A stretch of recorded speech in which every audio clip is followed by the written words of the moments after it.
네, 안녕하십니까. 운문 강의법을 맡게 된 김민수입니다. 자, 일단은 현대 운문에 대해서 간단하게 말씀을 드리면 시잖아요. 그러다 보니까는 아이들이 좀 어려워하는 경향이 있어요. 그래서 좀 특이하게도 이해를 가장 엄청 쉽게 하는 아이들이 있는 반면에 상당히 어렵고 까다롭게 느끼는 경향의 아이들이 있거든요. 이렇게 문이과로 나눠서 얘기하자면 이과적인 성향이 강한 아이들이 또 이렇게 문학작품 이해하는 걸 어려워하는 편이죠. 그런데 이제 저는 접근하는 모든 아이들이 얘기할 때 아이들이 처음에 시를 봤을 때 아는 시가 나올 확률이 적잖아요. 수능에서도. 아는 시가 나올 확률이 적은데 모르는 시가 나와도 풀 수 있게끔 만들어주는 게 그러니까 접근하는 거죠. 말 그대로. 그것을 알려주는 것이 가장 중요하다라고 생각을 합니다. 자, 일단 박남수라는 사람의 아침 이미지라는 시로 간단하게 이제 말씀을 드릴 거예요. 저는 요거 하나는 반드시 기억을 해주세요. 요걸 들으시는 분들께서 요거 하나는 반드시 물론 강사 그러니까 처음이신 분들이라는 가정하에서 제가 드리는 말씀입니다. 강사를 하셨던 분들은 아유 저게 뭐야라고 생각할 저랑 생각이 다르실 수도 있어요. 그런데 이제 잘 들어보시면 자 일단은 저는 시에서 따질 때 플러스와 마이너스를 아이들 보고 따지라고 합니다. 플러스 마이너스를 따지라는 것은 시어를 봤을 때 플러스 잠깐 다시 볼까요? 먼저 봐야 순서대로 말씀을 드릴게요. 먼저 봐야 되는 건 일단 제목이죠. 뭐 제목을 볼 수밖에 없죠. 그 다음에 봐야 되는 것은 작가. 왜냐면 수능에서는 작가와 제목이 제시가 되거든요. 그 다음에 봐야 되는 것들은 이제 시어겠죠. 이렇게 보는 건데 왜 이 말씀을 드리냐면 제목은 일단 봐요. 그런데 이 전반적인 걸 따질 때 뭘 따져야 되냐면 플러스 마이너스를 따져라라는 거예요. 플러스 마이너스라는 것은 시어가 긍정적이냐 부정적이냐라는 차이예요. 플러스는 긍정적인 건데 쉽게 생각했을 때 우리가 생각하는 이미지가 다를 바가 없다는 겁니다. 자, 제목을 볼까요? 제목은 아침 이미지예요. 아침 플러스 마이너스 어디일 것 같아요? 플러스란 말이에요. 왜? 아침이면 뭔가가 막 이렇게 밝아지잖아요. 그러니까는 플러스 경향이 좀 커요. 사람들이 다 일어날 때고 뭔가 활기찰 때고 밤이라고 해요. 아침이 아니라 밤이었어요. 그럼 밤 같은 경우는 마이너스적인 성향이 좀 강할 거다라는 얘기입니다. 물론 이 시를 굳이 이야기하는 경향 이제 이유는 플러스 마이너스가 아닌 경우도 있어요. 시어 중에 쉽게 이제 한번 시를 봅시다. 그러면 자 어둠은 일단 제목을 보라 했죠. 아침 이미지예요. 아 그럼 아침 이미지 어떻더라? 아침에는 뭔가가 다 일어나고 밝아지고 환해지고 이러네라는 생각을 갖겠죠. 자 그럼 봐요. 이제 작가는 박남수였어요. 박남수 누구지? 모르죠. 박남수가 누군지 몰라요. 그럼 걔는 넘어가요. 그분은 넘어가요. 자, 그러면 여기 봅시다. 어둠은 새를 낳고 돌을 낳고 꽃을 낳는다. 근데 특이한 건 어둠이라고 하는 것은 마이너스적인 성향이 좀 강하잖아요. 우리가 생각을 했을 때. 그런데 뭔가를 낳는데요. 낳는다는 거는 플러스적인 성향이 좀 강하죠.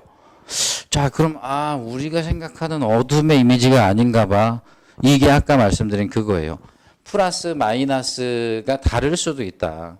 우리가 생각하는 일반적인 성향은 어둠은 마이너스적인 거라고 생각을 하지만 이 시에서는 어둠은 플러스적인 성향일 수도 있겠구나라고 보는 겁니다. 자, 일단 어둠은 새를 낳고 돌을 낳고 꽃을 낳는데요. 뭔가를 자꾸 낳아요. 아침이면 어둠은 온갖 물상을 돌려주지만 자 그러면 여기에서 물상을 돌려준대요. 물상은 뭘까? 온갖 사물들을 말하겠죠. 그러면 이 사물은 여기에 있었던 돌, 여기에 있었던 새, 여기에 있는 꽃 이렇게 되겠네요. 이렇게 접근을 하는 거죠. 제가 무슨 전문적인 지식을 지금 쓰고 있지 않아요. 시를 분석하면서. 아이들에게도 똑같이 이렇게 설명을 합니다. 내가 뭔가 전문적인 지식을 설명한 거 아니야? 니네들도 충분히 다 이해할 수 있는 거야? 이렇게 이야기를 하죠. 자, 아침이면 온갖 물상들을 돌려준다라고 했어요. 돌려준다? 그럼 빌려갔었나? 돌려준다? 그렇대요. 자, 스스로는 땅 위에 굴복한다. 땅 위에 굴복한다라고 했어. 굴복이라고 하는 것은 뭔가 마이너스적인 게 좀 강하죠. 그러면 굴복하는 건 결국 뭐예요? 어둠이라는 것이 굴복을 한대요. 뭐에 굴복을 할까?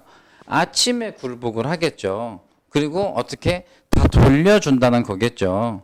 그렇죠? 그러면 어둠이 플러스가 아니었나? 또 다시 마이너스인가? 여기에서부터는 이제는 플러스 마이너스가 중요하지 않아요. 어둠에 대해서는. 왜? 긍정이든 부정이든 간에 일단 어둠은 얘네들을 돌려줬고 굴복했어. 뭐에? 아침에. 그럼 아침보다는 얘가 마이너스적인 성향이 강하구나 라고 볼 수 있는 거겠죠. 자, 무거운 어깨를 털고 물상들은 몸을 움직여. 자, 우리가 아까 시작할 때 아침의 이미지 어떻다고 했었죠? 뭔가가 밝아지고 움직이고 환해지고 활기차고 이랬죠?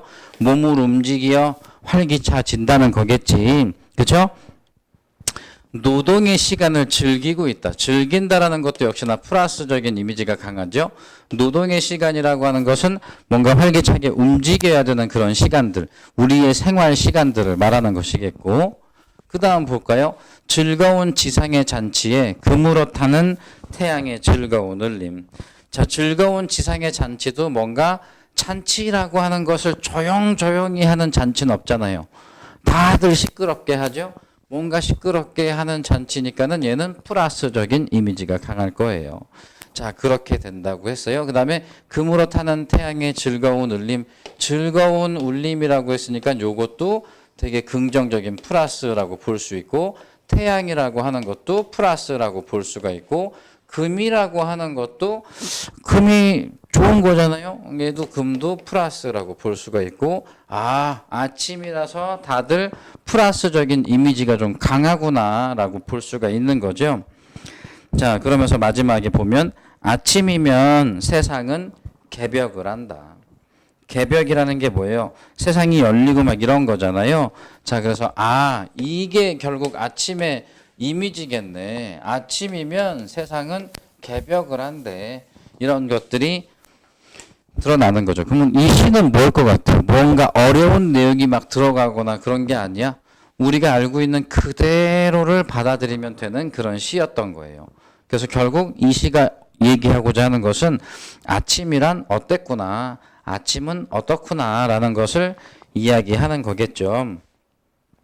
자, 아시겠습니까? 그래서 여기에서는 아침의 그런 밝은 이미지를 전달하기 위해서 쓴 시예요. 그러니까는 우리가 지금 어렵게 생각할 필요도 없어요. 이게 재작년 수능의 마지막 지문에 나왔던 문제예요.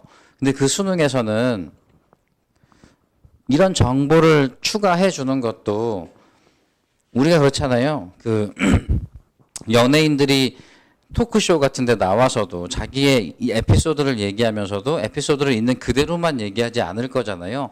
뭔가 꼭 가미하는 것 같죠. MSG를 첨가한다고 하잖아요. 근데 수업도 마찬가지예요. 적절한 MSG가 쳐줘야 돼요. 어떤 식이냐면, 자, 이거와 유사한 시어는 뭐가 있었어, 다른 시에 어디에 나왔어 라고 한다든지, 또는 이 작가는 어떤 시를 썼었어, 어땠었어, 이런 내용들을 푼다든지, 또 여기에서 금으로 타는 태양의 즐거운 울림은 공감각적 심상이죠. 그럼 공감각적 심상에는 요러한 시어들도 있어, 이런 것들도 참고해서 한번 같이 봐 라든지, 이런 것들을 어필할 필요가 있겠지. 그런 것들을 이야기를 해준다면 충분히 그 MSG가 적절하게 들어간 거죠. 근데 여기에 더 좋은 MSG 이제 하나만 더 얘기를 하면은, 그 MSG는 뭐냐면 이게 이제 재작년 수능인가에 나왔던 거예요. 이 MSG죠. 어디에 출제가 됐었어. 야, 이게 재작년 수능에 나왔었어. 그런데 어떤 일이 있었냐면 이게 맨 마지막 번호에 있었어. 근데 재작년 수능이 신유형으로 바뀐 첫 해야. 그러다 보니까 아이들이 앞에서부터 푸는데 시간이 부족했어. 그러다 보니까 맨 마지막 거를 못 풀고 찍고 그랬던 아이들이 많아.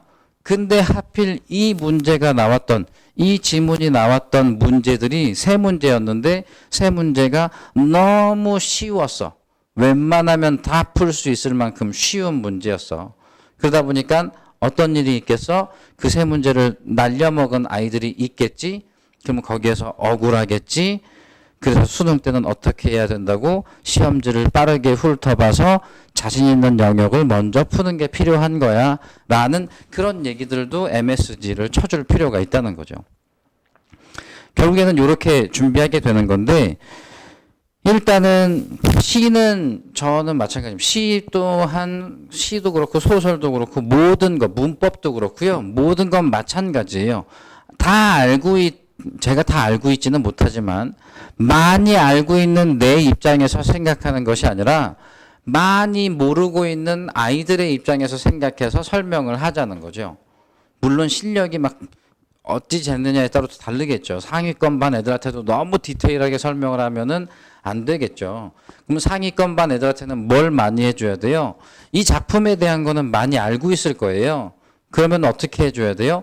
이 작품과 연관되는 그 MSG를 많이 얘기해 줘야 돼요. 첨가물들을 많이 넣어줘야 되는 거죠. 이거와 유사한 작품은 뭐야 하면서 종이 나눠주면서 유인물 나눠주면서 이거 봐, 이거랑 유사한 작품은 뭐가 있어, 이 작품은 뭐가 있어, 그럼 그거 한번 볼까, 어떻게 연결이 되는지 볼까, 이런 것들을 해줄 필요가 있다는 거죠. 이게 현대시에서 가장 필요한, 현대시뿐만이 아니라 문학 수업이나 수업에서 필요한 그런 과정이라고 봅니다. 그래서 그렇게 좀 진행을 한다면 될 것 같고요. 마지막으로 하나만 정리를 하면 플러스냐 마이너스냐 요거를 꼭 따져주시면 시를 접근하는데 크게 어려움이 있지는 않을 것 같습니다. 그래서 가급적이면 이제 교환 같은 경우도 작성을 하시면서 다른 걸 옮겨보는 것도 필요하고요. 그 다음에 제 생각을 덧붙이는 건 좋지 않아요. 왜냐하면 내 개인적인 생각일 수가 있는 거잖아요. 그래서 이러한 논란거리는 제시해 줄 필요가 있어요. 요런 논란도 있고 요런 논란도 있어 라고 제시해 줄 필요는 있지만 거기에다가 나는 이거 둘 다도 아니고 난 이렇게 생각을 해. 그거는 좋지 않은 수업이죠.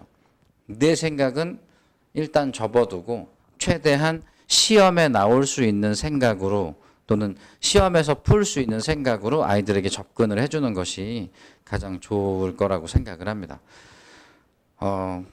좀 짧은 시여서 간단하게 끝났습니다. 일단은 그 현대운문 강의법에 대해서 간단하게 말씀을 드렸습니다. 네, 김민수였습니다. 감사합니다.